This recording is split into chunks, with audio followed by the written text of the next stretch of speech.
The bottom of League One is littered with sides from our region. As we said earlier in the week, Swindon are in dire straits, and tomorrow's game between Yeovil and Bristol Rovers will have a significant impact on the battle to stay up. Now, Jeff, the bottom of the table of League One doesn't make for happy reading, does it? It hasn't looked very good all season, has it, Dave? We'd be totally candid. I mean, before Christmas, it was probably even worse. But every credit to Yeovil Town. They've done ever so well to get themselves away from the bottom.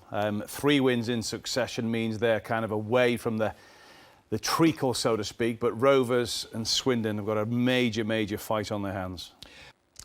Now, clearly, there's still plenty of games left in this season. Swindon have enough games to get the points they need, but they don't look as if they're going to get them, do they? No, they've got no form. I don't think they've got very much belief either. I mean, Paul Hart's come in, no effect at all. A bit like Dave Penny when he went into Rovers. He had 13 games, only 2 wins. It's got to be an immediate effect, hit the ground running and project the players to play much better than they had under the previous manager.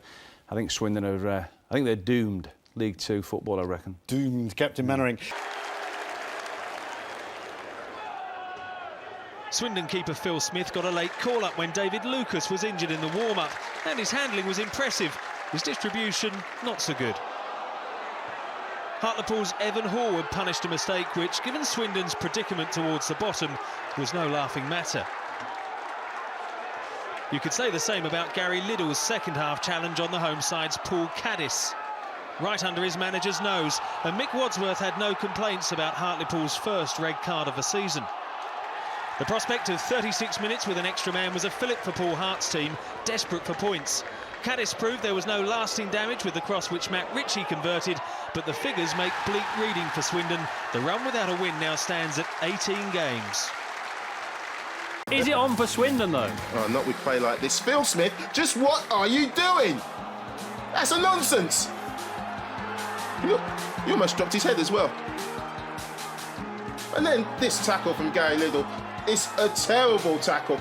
Oh, the referee had no choice but to send him off. But Swindon took advantage.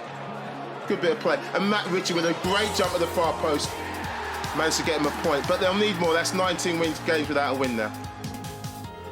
Well, there's the table then. Yeovil staying 17th. Bristol Rovers are now just a point away from escaping the drop, and they could climb out with the result tomorrow at home to Bournemouth. It looks bleak, though, for both Swindon and Plymouth. Just when Swindon thought their season couldn't get any worse, keeper David Lucas injured his back in the warm-up against Hartlepool, had to be stretchered off. Phil Smith took over at very short notice. But Swindon might have led. Jonathan Douglas went very close to giving them the lead. The ball flashed wide of the Hartlepool goal.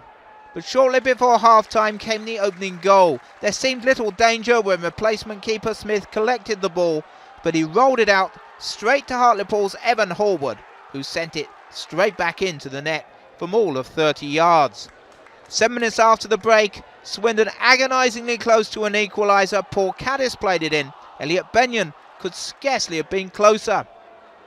And 2 minutes later, Benyon presented with another great opportunity. Scott Flinders made the block this time. A minute later, Gary Liddell was red-carded for the challenge on Caddis. Hartlepool would have to play the last 35 minutes with only 10 men. And after 66 minutes, at last came a Swindon equaliser. Caddis with the cross, met by Matt Ritchie. He admitted he had to take a gamble to reach the ball, but he insisted Swindon can still survive. But they're 5 points from safety and have played 1 game more than most of their rivals.